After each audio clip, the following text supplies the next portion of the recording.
العمر في سهو وفي لهو وفي خسر فيا ضيعات ما أنفقت في الأيام من عمري وما لي في الذي ضيع.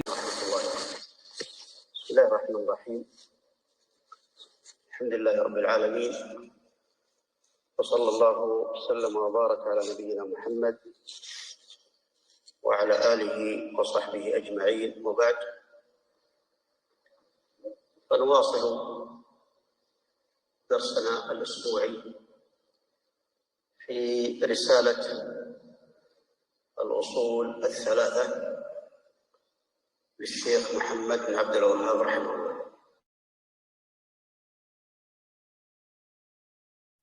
Bismillah, alhamdulillah, y las paces y bendiciones sean sobre el profeta Muhammad sallallahu alayhi wa sallam. Y continuamos con nuestras clases en la obra del Usul al-Thalatha, de los tres principios fundamentales del Sheikh Muhammad ibn Abdul Wahhab. نعم. بدأنا بالحديث عن الأصل الأول، وهو معرفة العبد ربه، وكنا قد تحدثنا عن ما يتعلق بمعرفة الرب من الإيمان به ربا، الإيمان بالربوبية، ثم تكلمنا على ما يتعلق بمعرفة الرب مع عبادة العبد ربه.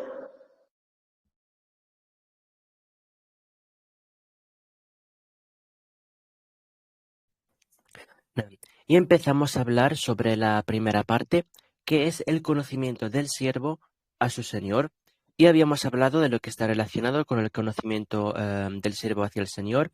Y dentro de lo que hemos hablado y de lo que ahí él hace es el conocimiento de que Él es el Señor de todo, de que Él es el Rab, es decir, el Señor de todo. Y pues en esta parte hemos hablado de la unicidad en la rububía, en el señorío de Allah subhanahu wa ta'ala.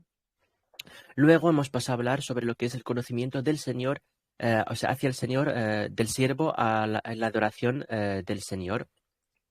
Y que esto es la unicidad en la adoración de Allah. نعم.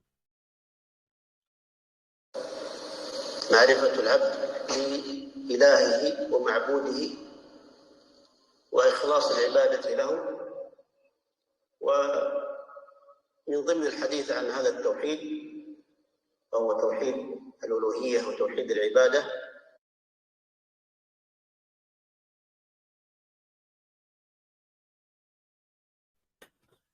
Y básicamente es el conocimiento del siervo hacia su Dios y Señor, y también tener ikhlas en la ibadah, es decir, sinceridad en la adoración a Allah subhanahu wa ta'ala, y dedicarla únicamente para Él. Y esto pues es lo que hemos hablado de Tawhid al-Uluhiyya y en la ibadah, es decir, la unicidad en la uluhiyya y en la adoración de Allah subhanahu wa ta'ala.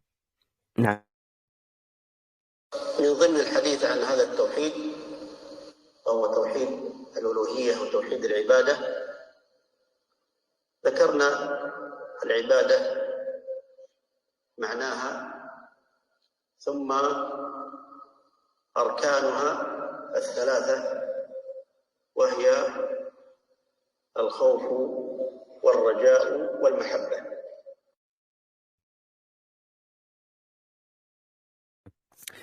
Y también de lo que hablamos sobre este tawhid, sobre esta unicidad en la adoración de Allah subhanahu wa ta'ala, pues explicamos el significado de la ibadah, de la adoración, tanto lingüísticamente como en la religión. Y también hemos hablado de sus tres pilares, los tres pilares de la adoración, que son el miedo, el deseo y el amor. نعم. ومن باب كما يقال يعني بضدها تتبين الأشياء، ذكرنا بعض ما حصل من الخلل في هذه الأركان الثلاثة من خلال الأثر الذي يروى عن بعض السلف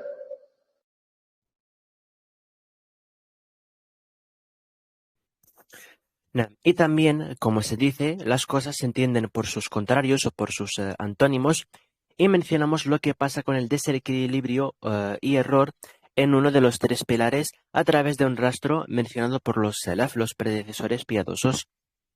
نعم وهو قولهم: من عبد الله بالخوف وحده فهو حروري، ومن عبد الله بالرجاء وحده فهو مرجي، ومن عبد الله بالحب وحده فهو زنديق. ووقفنا عند هذه. نعم. Y este rastro es el dicho de que quien adore a Allah subhanahu wa ta'ala con miedo únicamente es un haruri, y el que adore a Allah subhanahu wa ta'ala solo con raja es un murji, y quien adore a Allah subhanahu wa ta'ala solo con amor es un zindiq. Y nos quedamos aquí. نعم. العبارات الثلاث لعلنا يعني فرغنا من ما يتعلق بالخوف وكيف حصل هذا الخلل عند الخوارج، ثم ما يتعلق بضد ذلك وهو الرجاء والمرجئة. ما حصل، وضحنا ما حصل من خلل، كيف حصل هذا الخلل في قضية الإرجاء والمرجئة.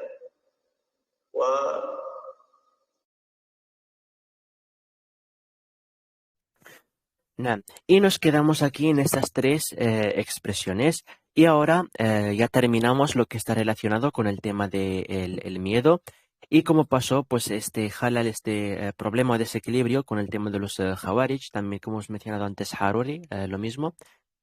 Y luego hemos hablado del Raja y el Murji'a, que es básicamente los que tienen el desequilibrio en el deseo. Y explicamos pues en la anterior clase lo que pasó y cómo pasó y llegó este error o desequilibrio en el tema de Raja y Murji'a. نعم. ظهر لنا يعني أن الخوارج والمرجئة ما بين غلو وما بين جفاء، ما بين إفراط وما بين تفريط. ما بين الغلو عند الخوارج الذين تشددوا أو شددوا على أنفسهم وعلى غيرهم في عدم النقص من الأعمال أو عدم الوقوع في معصية، وأن العاصي يعتبرونه قد خرج من الإيمان وكفر. وفي المقابل المرجئة الذين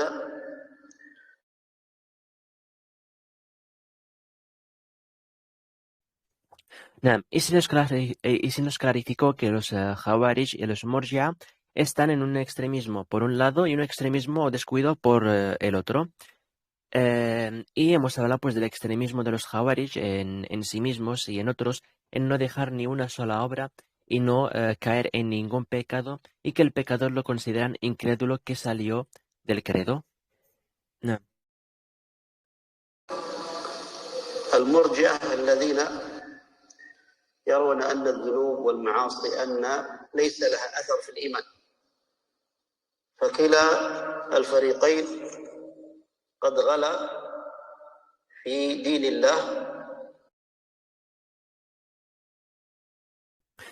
نعم. Y por otro lado, los Murji'a, que ven que los pecados no tienen ni impacto ni rastro en la fe. Y como veis, ambos grupos pues se pasaron en su extremismo, ya sea por un lado o por otro.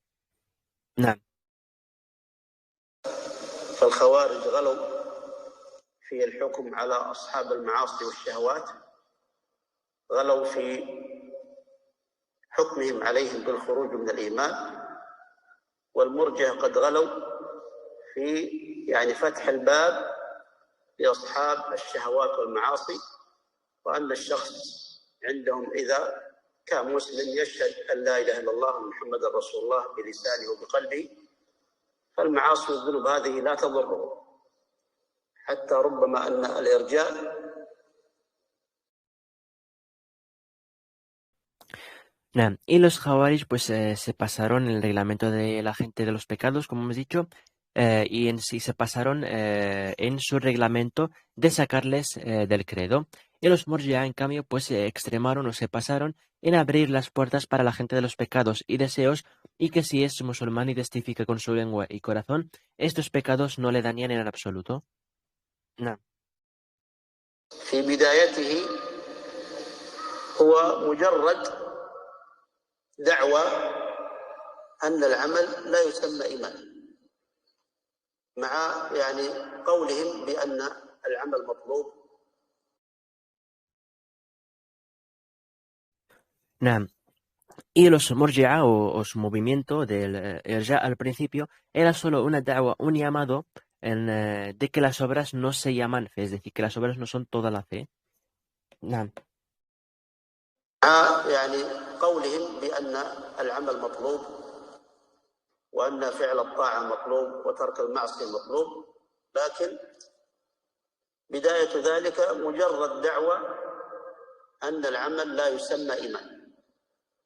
لكن البدع دائما تتدرج.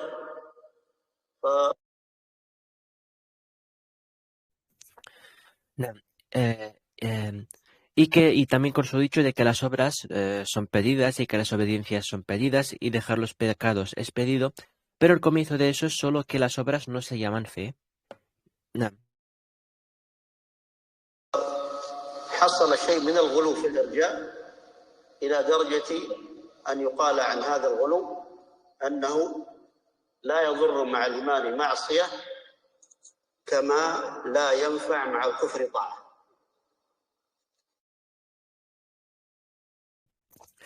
نعم. Pero en ese proceso pues ocurrió un extremismo en el irja hasta que llegaron al punto de decir que la fe no le da que la fe no la daña ningún pecado, igual que la incredulidad no le beneficia ninguna obra. نعم. هذا الذي يعني وصل إليه الغلو في الإرجاء إلى أنه يقال لا يضر مع الإيمان معصية. يعني ما دام أنك تشهد أن لا إله إلا الله وأن محمد رسول الله وتعتقد ذلك بقلبك، فمهما فعلت من المعاصي لا تضرك.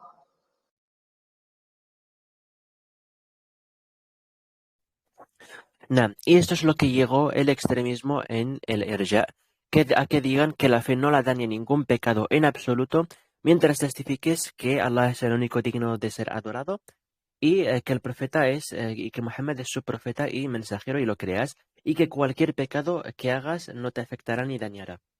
نعم. وهذا لا شك أنه من يعني ما يضعف الدين، ولذلك يعني وردت أقوال عن السلف في ذم الإرجاء والمرجئة الذين يعني كما يقول بعض أهل العلم يعني المرجئة جعلوا المسلم يأخذ كل شيء بلا شيء.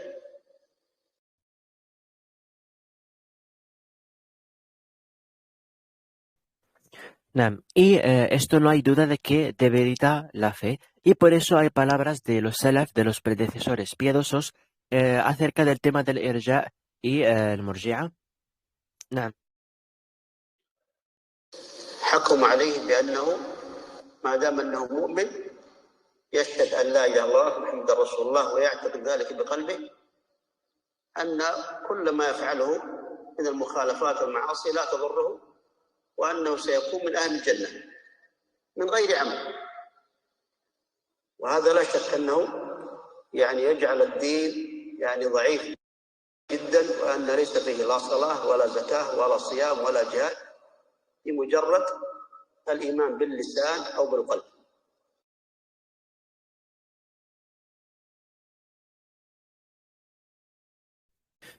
نعم.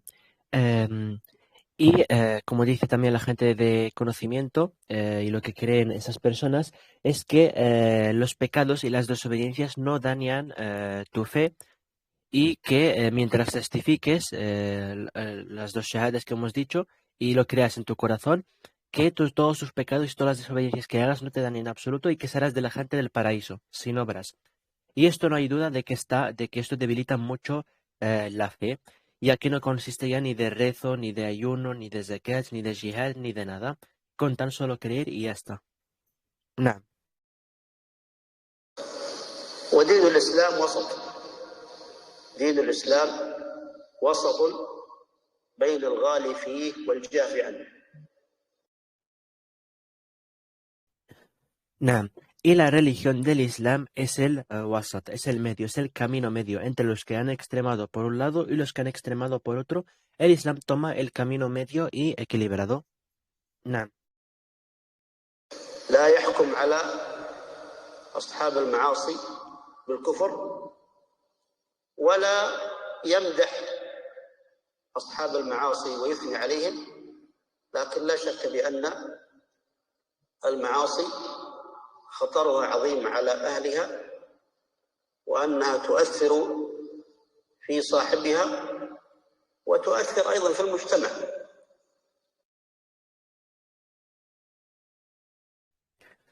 Naam. Y no juzga o regla sobre la gente de los pecados con kufr, con incredulidad directamente, ni tampoco alaba a la gente de los pecados y los considera perfectos o con su fe completa. Y no hay duda de que los pecados pues tienen un gran peligro en su portador, y no solo en su portador, sino también en la gente que lo rodea y en la sociedad. Naam. ولعلنا يعني أشرنا إلى شيء من هذا، لعلنا ما نكرر.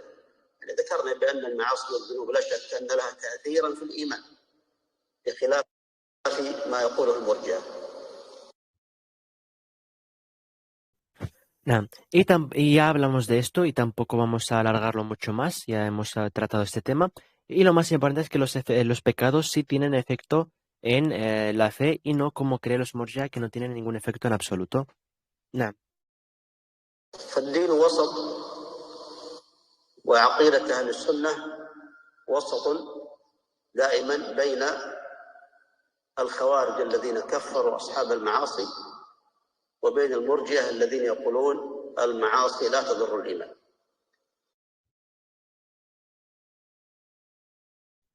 Naam. Y el din, la religión es wasat, es el camino medio. Y la aqida, el credo de Ahlus Sunnah, es el wasat, el medio siempre, entre los Khawarij que llegaron al extremo de hacer el takfir, es decir, de considerar incrédulos a la gente de los pecados, y entre los Murji'a que dicen que los pecados no afectan en absoluto.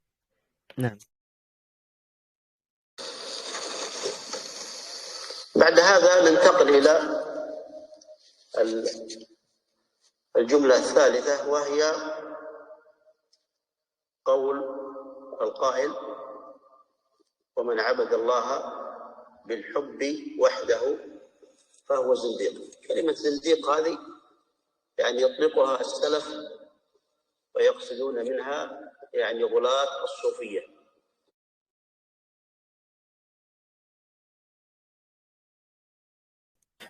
Naam. Tras esto pasamos a la tercera frase, que es el dicho: y quien adore a Allah solo con amor es un zindiq. Y esta palabra zindiq la usan los salaf, los predecesores piadosos, y quieren decir con ello el extremismo de los sofía. Naam.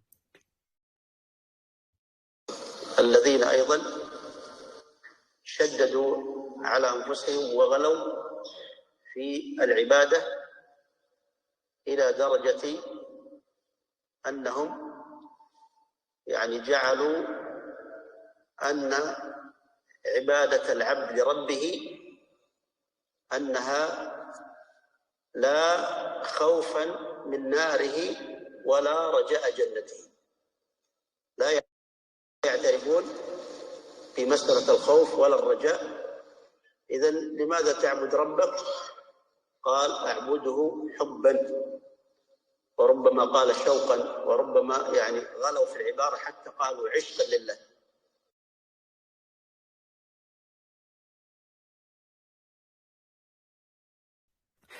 Naam. Que también extremaron en sí mismos y se pasaron en la adoración a un punto que hicieron que la adoración del siervo a su Señor no sea por miedo de su fuego ni deseo de su paraíso, y no reconocen el tema del miedo ni el deseo. Y si les preguntan por qué adoras a tu Señor, te dirán por amor, o incluso llegan al extremo de decir por enamoramiento. Nah. وهذه عبارة حتى لا تليق بالله تبارك وتعالى، أن يقال أن العبد يعشق ربه. يعني أهل العلم يقولون كلمة عشق هذه لا تكون إلا يعني بين المخلوق والمخلوق، أو بين الزوج وزوجته، أو الحبيب وحبيبته، سواء في الحرام وفي الحلال، هذا كلمة عشق. لا يليق أن تقول أنا أعشق الله.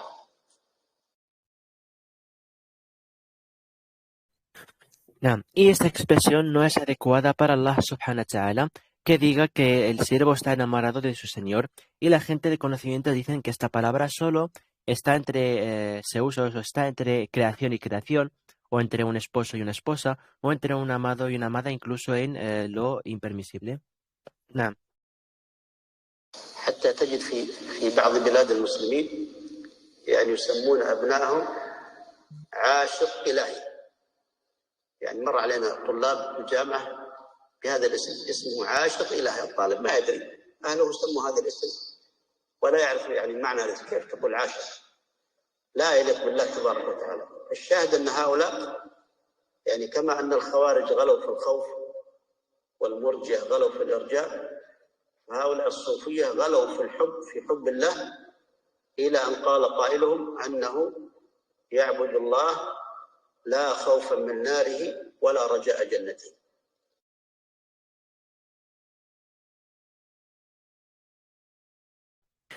Y no es adecuada esta palabra para ser usada con Allah subhanahu wa ta'ala. Y es que en algunos países musulmanes ha llegado al punto de que algunas personas han nombrado a su hijo Ashiq Ilahi, es decir, como se traduciría algo como el enamorado de Dios o algo por el estilo. Y algunas personas pues encuentran a gente con esos nombres en clases, etcétera, y no saben el significado de sus nombres. Y esto no es adecuado con Allah subhanahu wa ta'ala. Y como hemos dicho, los jawaris se pasaron y extremaron en su miedo al punto de hacer el takfir que hemos dicho a la gente de los pecados. Luego los murji'ah se han pasado en su deseo al punto de que consideran que los pecados no tienen ningún efecto. Y estos sofías se pasaron en el amor hasta que dijeron que adoran a Allah no por el miedo de su castigo ni el deseo de su recompensa, el Jannah, sino solo por amor. Nada. يعني أفضل الخلق محمد صلى الله عليه وسلم، وما أظن أحد يدعي أنه أفضل منه، ومع ذلك كان يخاف من ربه، كان يقوم الليل يصلي، وكان يعني كما تذكر عائشة رضي الله عنها ويذكر الصحابة رضي الله عنهم أنه عليه الصلاة والسلام كان شديد الخوف من ربه، كان يقوم الليل ويبكي، وكان إذا رأى الغيم والسحب يعني خرج يخاف، يقول وما يدريني لعله يكون هذا عذاب.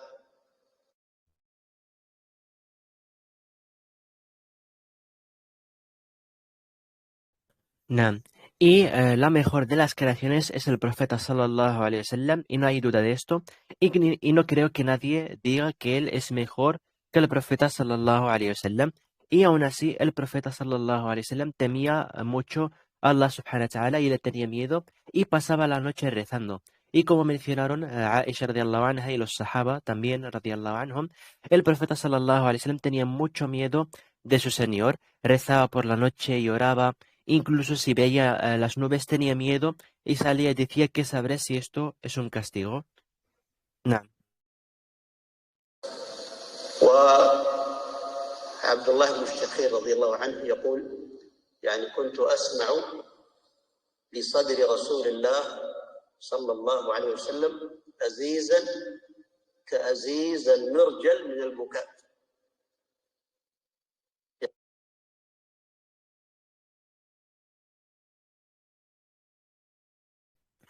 نعم. Y también Abdullah ibn Shakhir radiallahu anh dijo que oía del pecho del profeta sallallahu alaihi wasallam un sonido similar como el que hace una olla o una tetera al llorar. نعم.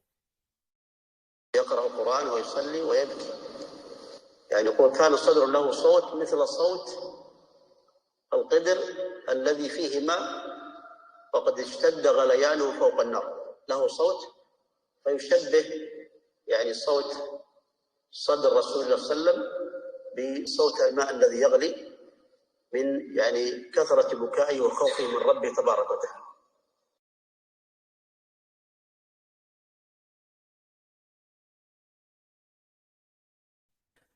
Y el profeta sallallahu alaihi wasallam pues se leía el Corán, rezaba y oraba, y su sonido era como el de un recipiente que tiene agua y empezó a hervir fuertemente en el fuego.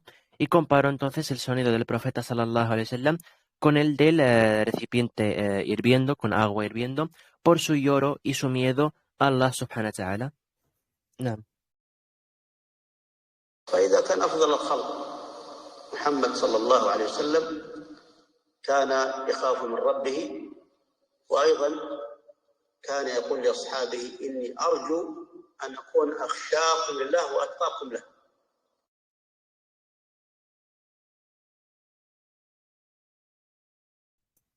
Naam. Y si el mejor de las creaciones, Muhammad, nuestro profeta sallallahu alaihi wasallam, temía y tenía miedo de su Señor, y también decía, espero ser el que más tema a su Señor y el que más taqwa tenga entre vosotros. Naam. فهو يخاف الله، يخاف من عقابه ويرجو ثوابه، وهو أفضل الخلق محمد صلى الله عليه وسلم. فكيف يأتي ممن هو دون النبي صلى الله عليه وسلم بمراحل في الأفضلية ومع ذلك يدعي أنه يعبد الله لا خوفا من ناره ولا رجاء جنته.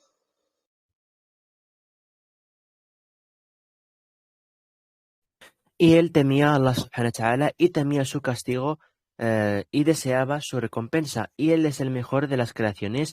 Y como viene alguien que ni se puede comparar a él, y aún así aclama que adora a Allah no por miedo y no por miedo de su castigo ni por deseo de su recompensa, sino que solo por amor. Nah. بل تتعجب لما تجد بعض عبارات هؤلاء الصوفية أن يقول أحدهم يا رب إذا كنت أعبدك خوفا من نارك فأحرقني بها.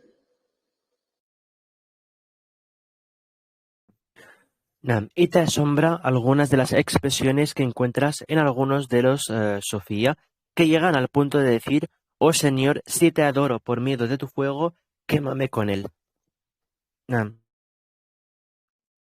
وإذا كنت أعبدك رجاء جنتك فأحرمني منها. هذه عبارات موجودة، ما هي يعني شيء من الخيال. فنعوذ بالله من مثل هذا الكلام وهذه العبارات.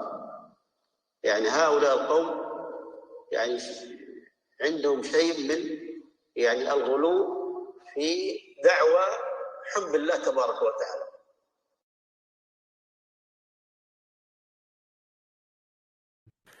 Y también que algunos llegan a decir, y si te adoro por deseo de tu Jannah, de tu paraíso, prívame de él. Y esas expresiones pues existen y no son imaginarias. Y algunos las dicen de esta gente. Entonces, esta gente tiene algo de extremismo en su llamado de amor a Allah subhanahu wa ta'ala. يقول بعض أهل العلم يقول عن الصوفية، يقول أنها يعني خرجت كادت أن تخرج في زمن النبي صلى الله عليه وسلم. Y dice alguna gente de conocimiento sobre los Sofía, sobre el movimiento de Sofía, de que este casi sale en los tiempos del profeta sallallahu alaihi wasallam. وهذه الصورة يعني لعلها تعطينا شيء من يعني التشدد أو يعني الغلو عند هؤلاء القوم. جاء 3 نفر إلى بيت النبي صلى الله عليه وسلم يسألون عن عمله في بيته. Y con esto pues se puede dar una imagen sobre el extremismo de esa gente. Y fueron 3 personas a la casa del profeta sallallahu alaihi wasallam para preguntar por las obras que hace él en su casa. فقال أحدهم سألوا عن عمل النبي صلى الله عليه وسلم في بيته، فلما أخبروا يعني تقال له هذا العمل. يعني قيل لهم كأنه قيل لهم إن الرسول صلى الله عليه وسلم في بيته مرة يقوم يصلي ومرة ينام ومرة يصوم ومرة يفطر، وأنه صلى الله عليه وسلم معروف أنه عنده زوجات يتزوج كما يتزوج بقية البشر.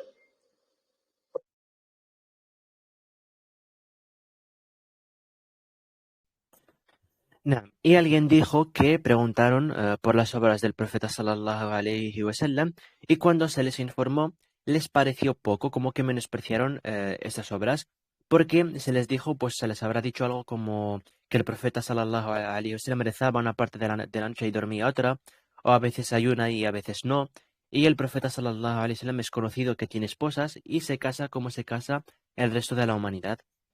No. فهم لما بلغهم هذا الكلام يعني توقعوا أن الرسول في بيته يقوم الليل ويصوم النهار. فلما سمعوا بأن الرسول مرة ينام ومرة يقوم، مرة يصوم مرة يفطر، وهو رسول صلى الله عليه وسلم، بحثوا عن جواب فقالوا الرسول فعل ذلك يفعل ذلك لأنه قد غفر له ما تقدم من ذنبه وما تأخر، لكن نحن لسنا مثله. إذن لا بد أن نزيد في العمل أكثر من الرسول صلى الله عليه وسلم، لأننا لسنا مثل الرسول صلى الله عليه وسلم.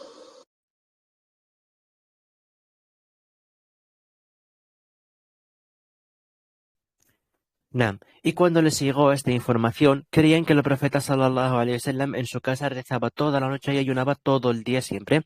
Y cuando oían que él rezaba parte y dormía parte y a veces ayunaba y otros días no, pero dijeron, él hace así porque él se le perdonó lo anterior y lo futuro de sus pecados y nosotros no somos como él, debemos de hacer más.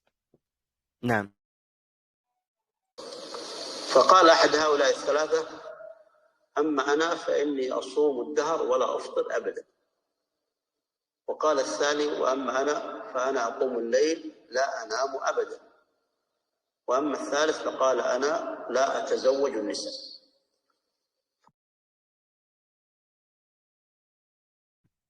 Naam. Y dijo alguno de esos tres, yo ayuno todo el año, es decir, ayuno todos los días y no deja de ayunar nunca, ningún día.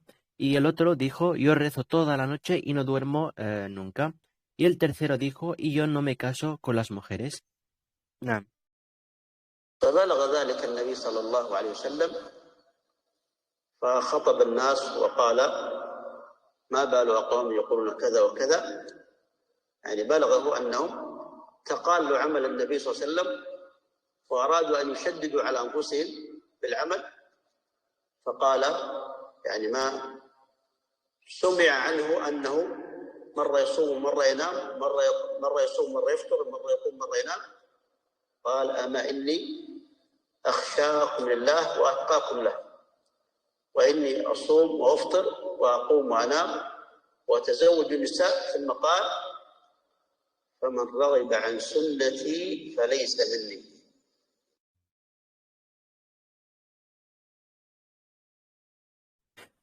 Naam. Y esto llegó al profeta sallallahu alaihi wasallam y dio un sermón a la gente y dijo, ¿qué pasa con la gente que dice tal y tal? Es decir, le llegó que menospreciaron las obras del profeta sallallahu alaihi wasallam y quisieron extremar en sí mismos en las obras y que el profeta sallallahu alaihi wasallam pues reza parte de la noche y otras no, y ayuna unos días y otros no, y se casa con las mujeres, etcétera.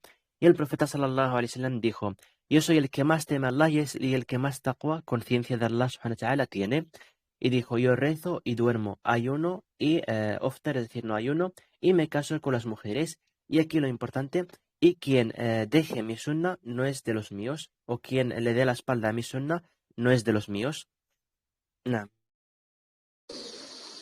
المقياس للصحة والخطأ والقبول وعدم القبول هو موافقة سنة رسول الله صلى الله عليه وسلم. لا مجال للاجتهاد في العبادة. الرسول صلى الله عليه وسلم ما هناك خير إلا دل أمته عليه، وما هناك شر إلا حذرنا منه. اليوم أكملت لكم دينكم وأتممت عليكم نعمتي. Naam. Y entonces esa es la medida para que sea correcto y para que sea aceptado. Y esto es lo que nos guió el profeta sallallahu alaihi wasallam. Y la base para saber si algo es correcto, aceptado o no, es lo que nos guió a él, el profeta sallallahu alaihi wasallam, que nos dio guía para todo. Y no hay bien excepto que nos guió a él, y no hay mal excepto que nos advirtió de él. Y como dice en el Corán, Allah subhanahu wa ta'ala, y recitó: hoy os completé vuestra religión y completé mi favor sobre vosotros.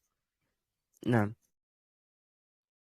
فلا داعي لي أن العبد يشدد على نفسه في العبادة. ولما دخل النبي مرة على أحد زوجاته عند امرأة قد ربطت نفسها بحبل لكي يعني إذا عجزت عن الصلاة وكادت أنها تسقط من التعب يمسكها هذا الحبل، فأنكر هذا الشيء.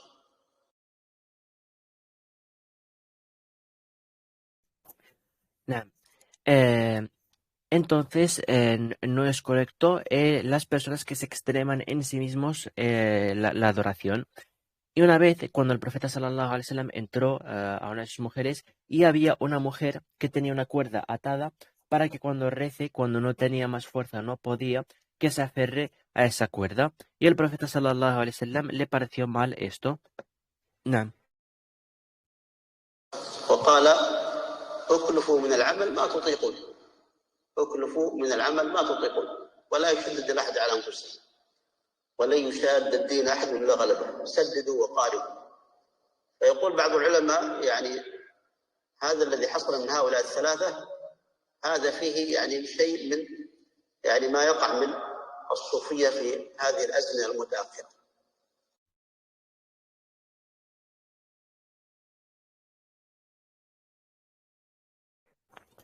نعم.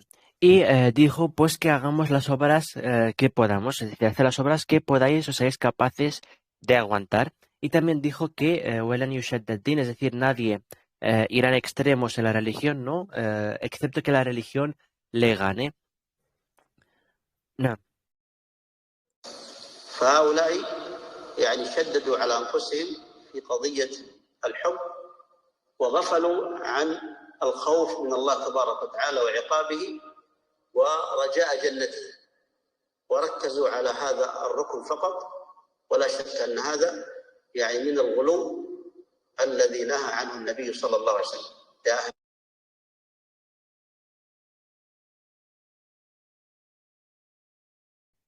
نعم. Entonces, esas personas se extremaron en sí mismas en el tema del amor y descuidaron el miedo del castigo de Allah subhanahu wa ta'ala y el deseo de su recompensa y se concentraron solo en esta parte del amor. Y no hay duda de que esto es incorrecto y que el profeta sallallahu alaihi wasallam no lo aprueba. نعم. الكتاب لا تغلو في دينكم. ولما أراد عليه الصلاة والسلام أن يرمي الجمرات أمر بعض الصحابة أن يأخذ له حصيات صغيرة فقال: بمثل هذه أرموا جمرات. قال: وإياكم والغلو فإنما أهلك من كان قبلكم الغلو. نعم. Y también dijo: la taghlu fi dinikum, es decir, no os paséis en vuestra religión, no extreméis en vuestra religión. Y cuando quiso, sallallahu alaihi wasallam, lanzar las llamadas, las piedras en el ritual del Hajj, ordenó a algunos de los sahaba que le traigan unas piedrecitas pequeñas de este tamaño que él concretó. Y o sea, cuando dejaron las piedras, dijeron: como esta, tirad, es decir, unas piedras como estas, tirad, y cuidado con el extremismo en vuestra religión, que así cayeron los que estaban antes que vosotros. نعم.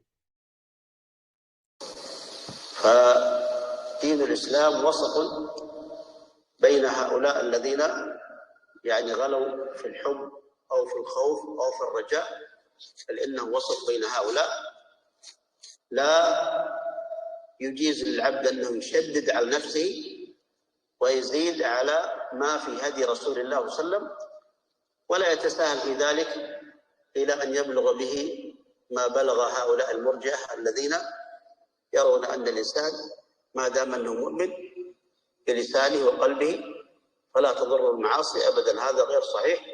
ولذلك من عقائد أهل السنة أنهم يقولون الإيمان يزيد بالطاعة وينقص بالمعصية. هذه دعوة للعمل.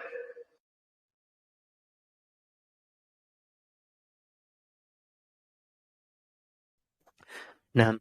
Entonces, el din, la religión del Islam, es el medio, Entre aquellos que extremaron en amor, en miedo o en deseo, la religión está en el medio. No aprueba para el siervo que se extreme en sí mismo y añada más de lo que legisló y trajo el profeta sallallahu alaihi wasallam, ni tampoco descuidar las obras como los murji'a, que creen que los pecados no dañan en absoluto la fe. Y la aqida, el credo de Ahl Sunnah, correcto, es que el imán, la fe, sube con las obediencias y baja con los pecados. Y estos son llamados pues a obrar. No. دعوة للحرص على الطاعة ودعوة للبعد عن المعصية، أن الإيمان يزيد بالطاعة وينقص المعصية. لكن هؤلاء الغلاة الخوارج والمرجئة بسبب هذه العقيدة عندهم يرون أن الإيمان لا يزيد ولا ينقص. الخوارج عندهم إما أن تكون مؤمن كامل الإيمان أو أنك تعصي معصية واحدة فلا يبقى عندك شيء من الإيمان.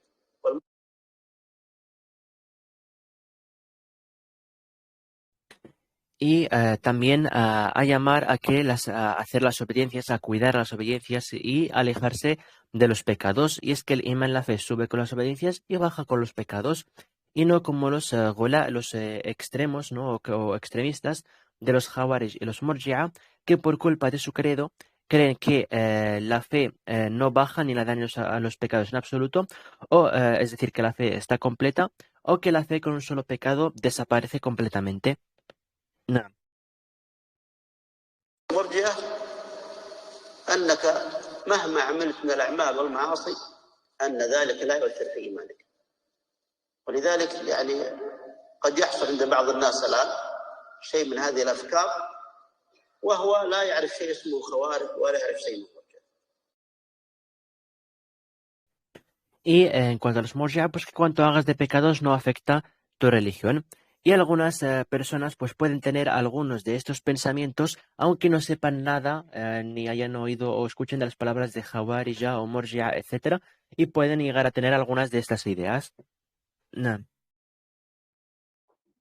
قد يكون بعض الشباب يشدد على نفسه بالتدين وكذا إلى درجة أنه يحكم على أصحاب المعاصي أنهم خرجوا يشدد عليهم، أو بالعكس يأتي من هم من أصحاب الشهوات والملذات أنهم ربما يرى نفسه أنه هو المتوسط، أنه ما عنده شدة ولا عنده تكفير ولا عنده كذا.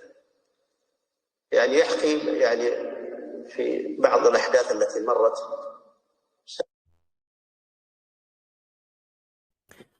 Naam. Y puede que algunos jóvenes extremen en sí mismos tanto en religión que juzgue a la gente de los pecados que salieron directamente de la fe, o al revés, que venga gente de deseos y pecados y que vea que ellos son el medio, que no tienen extremismo, ni takfir, ni llamar a ni etiquetar como incrédulos, etcétera, ni este extremismo. Naam. يعني يحكي في بعض الأحداث التي مرت سابقا في التكفير والتشدد. يحكي أحد الإخوة في أحد مراكز الشرطة يقول قبضوا على شاب عنده هذا التشدد الذي هو التكفير وكذا، فكانوا يناصحونه ويناقشونه بعض طلاب العلم، فكان يقول السوق الفلاني. Naam. Y cuentan algunos de los casos, ¿no? De personas que se pasaron el takfir y el tashaddud de este extremismo, etcétera. Y cuenta que alguno de los hermanos estaba en una estación de policía, que un joven estaba en una estación de policía, perdón, que uno de los hermanos estaba en la estación de policía, estaban con un joven que tenía pues este extremismo y le estaban aconsejando algunas personas de conocimiento. Naam. يسمي سوق هنا في المدينة فيه طبعا اختلاط النساء والرجال وكذا، فهو ما أعجبه هذا الشيء، فمن شدته يقول لو كان لي من الأمر شيء لأحرقت هذا السوق بمن فيه. لماذا؟ يرى أن هؤلاء العصاة وأصحاب الشهوات هذا يرى أن هؤلاء كأنهم خرجوا من الدين.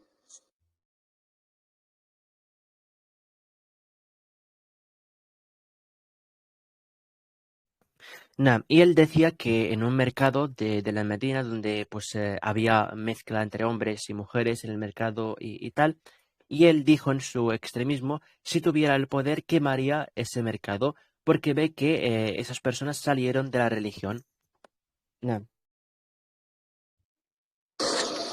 نحن ذكرنا في درس ماضي قلنا يعني قضية المعاصي والذنوب لا يقال للشخص إياك أن تعصي، هذا شيء كتبه الله على ابن آدم كما قال عليه الصلاة والسلام إن الله كتب على ابن آدم الزنا أدرك ذلك لا محالة، وزنا العينان النظر، وزنا الأذن الاستماع، وزنا اليد البطش، وزنا القدمين الخطأ، قالوا والنفس تتمنى وتشتهي والفرج يصدق ذلك ويكذبه.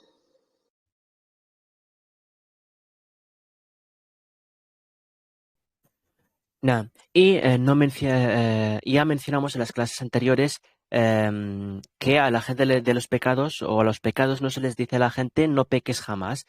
Y eso es algo que Allah subhanahu wa ta'ala ya escribió sobre el hijo de Adam, sobre el humano, como vino en la narración de Allah ha determinado la parte del adulterio en la que un hombre se caerá, en la que un hombre caerá. No habrá escapatoria de ello. El adulterio del ojo es la mirada lujuriosa, el adulterio de los oídos es el escuchar canciones o conversaciones voluptuosas, el adulterio de la lengua es el habla licenciosa, el adulterio de la mano es el abrazo lujurioso, y el adulterio de los pies es caminar hacia el lugar donde pretende cometer el adulterio, y el corazón anhela y desea, y las partes privadas confirman o desmienten. No. وفي الحديث القدسي أن الله قال لو لم تذنبوا لجاء الله بقوم يذنبون ثم يستغفرون. لا يقال للعبد إياك أن تعصي، هذا شيء يعني الله يعني خلق البشر على أنهم خطاؤون وخير الخطائين التوابون. ولما ذكر الله تعالى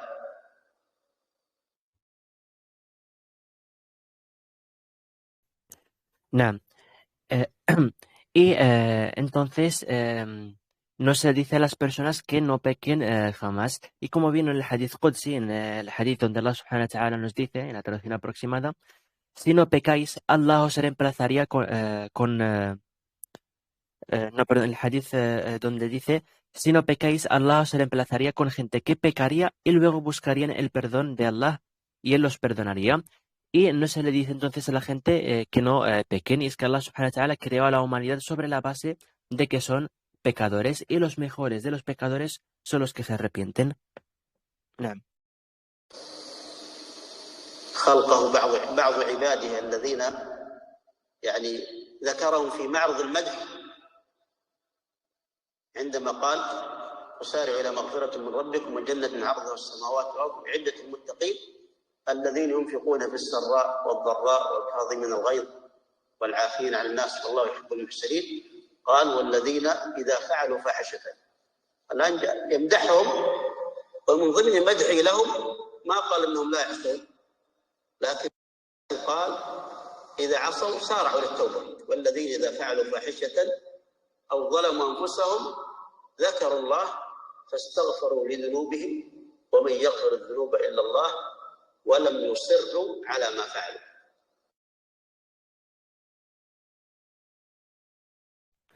نعم. Y también Allah subhanahu wa ta'ala menciona en el Corán, en la traducción aproximada, donde dice, acudid prestos hacia un perdón de vuestro Señor y a un jardín preparado para los temerosos, cuyo ancho son los cielos y la tierra. Esos que dan en los momentos de desahogo y en los de estrechez, refrenan la ira y perdonan a los hombres. Allah ama a los que hacen el bien. Y luego dice, aquellos que cuando cometen una indecencia o son injustos consigo mismos, recuerdan a Allah y piden perdón por sus faltas, pero quien perdona las faltas sin Allah y no reinciden en lo que hicieron después de saberlo. Entonces aquí empieza diciendo aquellos, es decir, esas personas que Allah estuvo alabando en los dos versos anteriores, donde dice esos que dan en los momentos de desahogo, etc. Aquellos que cuando cometen una indecencia, entonces Allah ya dice que cometen alguna indecencia, que llegan a pecar. Cuando cometen una indecencia o son injustos consigo mismos, ¿qué hacen? Recuerdan a Allah y piden perdón por sus faltas, pero ¿quién perdona las faltas sin Allah y no reinciden en lo que hicieron después de saberlo? نعم. الخطورة على العبد أنه يعصي ويصر، أما أنه يعصي ثم يسارع للتوبة هذا أمر لا بد للعبد منه، لا يمكن أنه يتنصل منها وأنه لا يقع فيه. لعل في الحديث السابق إن شاء الله نسأل الله تبارك وتعالى أن يرزقنا وإياكم العلم النافع والعمل الصالح، وأن يجعلنا من الذين يستمعون القول فيتبعون أحسنه. وصلى الله وسلم وبارك على نبينا محمد وعلى آله وصحبه أجمعين. السلام عليكم ورحمة الله وبركاته. Y sigue diciendo, y después de decir, y no reinciden en lo que hicieron después de saberlo, esos tienen como recompensa un perdón de su Señor y jardines por los que corren los ríos, en ellos serán inmortales. Qué excelente recompensa para los que actúan. Entonces, el peligro para el siervo no es que peque, sino que el peligro para el siervo es que peque y persista. Pero si peca y se apresura al arrepentimiento, esto es algo pedido, que siempre se apresure al arrepentimiento. Y con esto quizás ya se alargó la clase y ya pedimos a Allah subhanahu wa ta'ala que nos dé el conocimiento beneficioso y nos beneficie con el conocimiento y nos haga de los que escuchan el bien y lo siguen, y las paces y bendiciones sean sobre el profeta Muhammad sallallahu alayhi wa sallam. Y con esto terminamos la clase del día de hoy. Wassalamu alaikum wa rahmatullahi wa barakatuh.